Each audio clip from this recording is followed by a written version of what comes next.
ওই তো ভাগনা নিয়ে আসছে।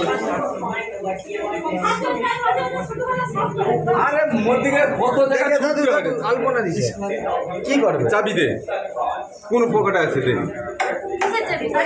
হ্যাঁ ওই যারা ঠাকুর দিছিল তাদের সব ফল বাজান মিষ্টিপত্র না হলে তারা তো আসতে পারবে। আরে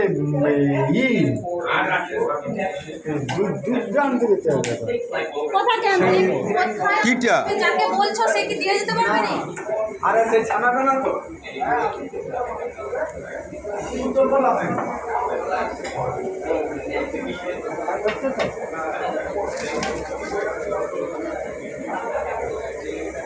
আপনি তখন আসুন।